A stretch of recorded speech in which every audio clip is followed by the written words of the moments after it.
Mary starts by singing her song, and she rejoices. She tells us what she's singing about. She's telling us that something's stirring in her, something's changing.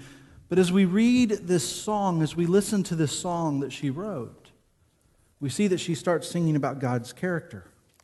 Have you ever noticed that we define Christmas as something beautiful? And the reason we define it as something beautiful is because for some reason around the Christmas time, we get along, sort of. We pretend to get along. All of a sudden, it's when we stop mistreating people so intentionally. It's when the rich and the poor somehow come together and they help one another. It's when races come together and they actually treat each other humanely for a moment. But those are not the reason for Christmas. They're the result of Christmas. You see, what happens to Mary is Mary experiences this permanent life change, and it happens inside of her because of the wonder of Christmas. And it's something that's centered on the character of who God is. God's character, His attributes, and she begins to celebrate them because she can see them so clearly. Mary says, "This is the meaning of Christmas. And the meaning of Christmas shows me who God is. I get to see clearly who God is. And this is so important because if I see God for who God is, and if I'm changed because of who God is, then I will be the result and you will be the result of Christmas. It means that you'll be a humane person. That's what it means. If instead I look at anything else that we could focus on during the Christmas season, I will find all I'm able to do is feel warm and cozy, somewhat emotional for a few weeks of the year, and then poof. You pack Christmas up in its boxes and you put it back in the attic, and you go back to living your same life the way you've always lived. But if you're changed, then it's something that stirs in you and stays with you for a long time. And so Mary begins to sing about God's character, about His attributes. We're going to look at 3 of them really quick. Verse 49 and verse 50 says this: "For He who is mighty has done great things for me, and holy is His name, and His mercy is for those who fear Him from generation to generation." Did you catch the first one? He is mighty. The wonder of Christmas tells me that God is mighty, that He's powerful, that He's a mighty one who has done incredible, who has done great and awesome things. And Mary has been told that she's going to give birth to a son, and it's going to be the Son of God. And she realizes that this is only because of God's mighty power, because of how awesome He is, because of His omnipotence, that she's able to do this. Look at verse 28. It says this: "And He came to her and He said, 'Greetings, O favored one, the Lord is with you.'" Down to verse 30 it says, "And the angel said to her, 'Do not be afraid, Mary, for you have found favor with God, and behold, you will conceive in your womb and bear a son, and you shall call His name Jesus, and He will be great, and He will be called the Son of the Most High. And the Lord God will give to Him the throne of His father David, and He will reign over the house of Jacob forever, and of His kingdom there will be no end.'" Verse 49, "For He who is mighty, has done great things for me, and holy is His name, and His mercy is for those who fear Him from generation to generation." That's what she's saying. But in verse 29, we hear that she was greatly troubled. She was greatly troubled at the saying, and she tried to discern what sort of greeting this might be. You would too, wouldn't you? An angel appeared to you and said, "Hey, what's going on today? God sent me. You're going to have a child." What would you do? Hold on a moment. Let me think about these things. I don't know for sure what you're talking about. But verse 34 says, Mary said to the angel, "How will this be? How? I'm a virgin. How can this even be possible?" Basically, Mary's saying, "Get out of here. Impossible. No way But Gabriel's response, it's pretty revealing. Verse 37, Gabriel says to her, for nothing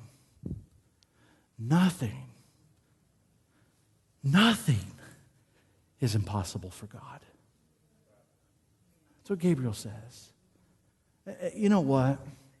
Maybe at Christmas time you doubt this whole Jesus thing, this whole virgin birth thing, this whole Mary thing. Well, what's interesting is Mary kind of doubted too. What's even more interesting is that Mary believed in God. And if you believe in God, doesn't it seem logical that God would have the power to do something like this? I mean, doesn't it seem logical that if there is a God, that God would be almighty, that He would be powerful, that He would be incredibly mighty? Because if there's a God, He's created all things, right? And if God has created all things, then isn't God greater than all things created? The issue at Christmas is we believe in God. We believe in God. But maybe you believe in a limited God. A God who's maybe not so powerful, who maybe isn't so mighty. And if it is possible that you like the limited God idea, because you know what, if you acknowledge God's power, really, like Mary did, you might be changed too. But maybe you like this idea of a limited God. But Mary sings of God's might. She sees His might. And this is the question that we're going to ask the rest of the morning. Do you see the wonder of Christmas as an expression of God's mighty power? Or do you see the Christmas story as a story? Something we look at once a year, take out of the boxes, and then pack back up. Are you like Mary, and are you going to be changed by the Christmas message? The next characteristic we look at is this idea that God is holy. Again, verse 49 says, for He is mighty, He has done great things for me, and holy is His name, and His mercy is for those who fear Him from generation to generation. The wonder of Christmas tells me that God is holy, and hearing about God becoming human being, Mary says, I now know He's holy. What does this word holy mean? Well, the word holy means that God is opposed to sin. That God is the opposite of sin. He is opposed to sin. God never gets used to sin. We get used to sin, though, don't we? We get used to sin. It kind of numbs us sometimes. It's easy to get used to sin, but God never gets used to sin. He's holy, and Mary knows the reason that He's coming. The reason He's coming is because He wants to eliminate our guilt. He wants to eliminate and cut out the sin. Can you sing at Christmas time, knowing the reason that He's coming is to address your flaws? Can you sing acknowledging that God has gone to extreme lengths to save you? Verse 35 says, and the angel answered her, the Holy Spirit will come upon you, and the power of the Most High will overshadow you. Therefore the child will be born, will be called Holy, the Son of God. Holy. Holy. This means that God, the mighty, He didn't just come as a baby. At first, He was a single cell, the weakest form of life, but the God to whom the universe was a speck became a speck. Why? Why? You have to realize He did this because of my sin, because of my guilt. He did this because of your sin and because of your guilt, and He had to do something about it. He's so holy that He couldn't just stand back and watch. He had to do something about it. Do you sing this way when you sing at Christmas time? Mary did. Mary said, wow, God, you have gone to extreme lengths to deal with my sin, to deal with my guilt, to deal with my flaws, to deal with my addictions, to deal with my attitude. You've gone to extreme lengths to deal with me. That's what Mary is singing about at Christmas time. Do you see the wonder of Christmas as an expression of God's holiness and of His mighty power? Or do you see the Christmas story as just a story? Something you pull out after Thanksgiving and put away after Christmas. Do you know what you're singing about at Christmas time? Again, verse 50 says, and His mercy. His mercy is those who fear Him from generation to generation. The wonder of Christmas tells me that God's mighty, but it also tells me that God is merciful. He's holy, He's mighty, and He's merciful. And we need all three of these characteristics at Christmas time. I mean, look at the world. Have you noticed how morally incompetent it really is? Have you observed? Have you seen? You see, God is mighty enough to take us all out, by the way. You know, you heard the phrase from your mother, I brought you into this world and I can take you out. Well, God's got the final authority on that. Your mother got that from God. Because God said, I brought you in, I could take you out. And He could. God could take us right out. But Mary says, thank God. Thank God, Mary says, He is merciful. If he was just mighty and if He was just holy, He would do whatever was necessary to eradicate sin. But since God is merciful, you know what God does? He restores us. He renews us, and He will work with us to cut out the sin in our life. That's what God does because God is merciful. Do you see Christmas as an expression of God's character? Mary sings about this. She says, God is mighty, and that's the reason why the baby born in the manger was God. God is holy, and that's the reason why the baby born in the manger was God. And God is merciful, and He looks and He sees our misery, He sees our suffering, He sees our loneliness, He sees our alienation, and He wants to do something about it. And He did. Because God is holy, He must do something about it. Because God is merciful, He needs to do something about it. Because He's mighty, He can do something about it. And God does do something about it. Do you sing thinking about God's characteristics? Or do you sing because it's a nice story that makes you feel warm and cozy? The other thing Mary sings about is God's plan. His incredible plan. Listen to verse 51 through 55. He has shown strength with His arm. He has scattered the proud in the thoughts of their hearts. He has brought down the mighty from their thrones and exalted those of humble estate. He has filled the hungry with good things, and the rich He has sent away empty. He has helped His servant Israel in remembrance of His mercy as He spoke to our fathers, to Abraham, and to his offspring forever. You see, Mary starts to sing about God and how God is fulfilling through Jesus the plan that He's had forever. This has always been His plan. Mary talks about something that's taking place in history that will be remembered forever and ever. Mary is not only singing about what's happening within her, Mary is singing about what God is doing because God is not just changing her, God is changing everything. God is literally changing everything. He's changing everything, and this is why she sings. This is why she sings. What she's saying is God has brought truth and God has brought reality to this myth. There's been prophecy after prophecy after prophecy, and we've just wondered, could it be true? Could it be real? And Mary is saying that God has punched a hole into history and He's shaken our heads. He's dumped it down on our heads. God, by sending His Son Jesus, has radically changed every person's relationship with God. And every person, since this moment, is as a point of decision. Because God changed history like He did, every single person is now at a point of decision. You can receive Jesus and be welcomed into the Father's arms. Or you can lose all hope. Because God made this so public, so historical, all of us are faced with a decision. Do you accept Him, believe Him, find true hope, find the real meaning of Christmas, and fall into the Father's arms?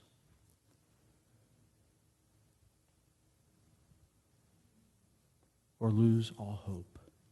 See, the wonder of Christmas shows us that God has done something outside of you too. He's done something in history that completely changes the relationship of every human being with God. And the decision is left completely and totally 100% up to you. And she sings about His deeds. She sings about how He's bringing down rulers. She's singing about what's happening inside of her because of what's happened outside of her. 2,000 years before Mary sang this song, God appeared to Abraham and promised that Jesus would come someday. 2,000 years before Mary sings this song, God told Abraham that Jesus would come, and it had been 400 years since Malachi wrote about the coming of Jesus. People were wondering, did God forget us? Did God forget us? And see, the wonder of Christmas shows us that God never forgets. He can't be fitted into our time frames, but the wonder of Christmas means He will always come. He will always do what He's promised, but He's going to do it His way, and He's going to do it in His timing, not ours. Mary realizes that the wonder of Christmas is about God's plan. In His time and in His way. Do you see the wonder of Christmas? It means that He's always going to come. It means that He will do what He's always promised to do. His way, in His time. Or do you look at the Christmas story as a story? As something warm and cozy. Something you take out after Thanksgiving but put away after December 25th. See, Mary also sings about God's adequacy. Because finally, the wonder of Christmas shows us that God fills the hungry with good things. And that what this means is that God is willing to bless those who know they cannot meet their own spiritual need. That's what this means. It means they cannot pay off their own spiritual debt. It means that we are inadequate in ourselves, and only God can give us what we need. Only God can forgive us. Only God can give us freedom. Only God can give us restoration. Only God can give us the power to change things. And so the question is this: do you know? Do you really, really know? You're a sinner. I'm a sinner. That we have needs. And that God has what we need. And it's His Son, it's His blood, it's His forgiveness, it's His power. Do you become a Christian because you have a hunger for what God has for you? Do you follow and believe in Jesus because Jesus has exactly what you need? Do you, when you sing at Christmas time, do you sing about His character? Do you, like Mary, sing about His plan? And do you sing about His adequacy? Do you sing about His might? And do you sing about His holiness? Do you sing about His mercifulness? Or do you think that the Christmas story is just that, a story, something that's nice and cozy and makes you feel warm inside? If you think that, no wonder you haven't changed. But if you take this stuff seriously, like Mary did, you'll sing out like Mary did, and you'll sing out like she did, and you'll shout, "My soul, my spirit, something is happening inside of me, and all I can do is rejoice because you are doing greater things than I could have ever imagined." Do you know the wonder of Christmas? Or is it just a season for you? What is God doing in your life this Christmas season? Last week we talked about how God is calling us out of darkness into His light. My question for you this week is, do you know what you're singing about this Christmas season? Do you really, really know? We're going to sing another song, and the team is going to come. And I'm going to have us stand in a moment. And I'm serious. If you don't know what you're singing about this Christmas season, I want to hook you up. I want to partner you up with somebody, one of our leaders in our church, so that you can find out what the true meaning, what you're really singing about at Christmas time. Do you know what you're singing about at Christmas time? Do you really, really know? I hope and I pray that for every one of you in the room, you're not just singing because the story makes you feel warm and cozy inside. I hope and pray that you're singing because the story of Christmas, this historical event, it's literally changed you like it did for Mary. And that you can sing loud like Mary did. My soul, my spirit, something's happening inside of me. And I rejoice. I rejoice. Not just in December, but always. If you need to know how to sing at Christmas, I want to invite you to come down here and I want you to talk to me and I want to connect you with one of our leaders. Again, maybe some of you, you're ready for the baptistry. It's warm. Let's stand and let's sing.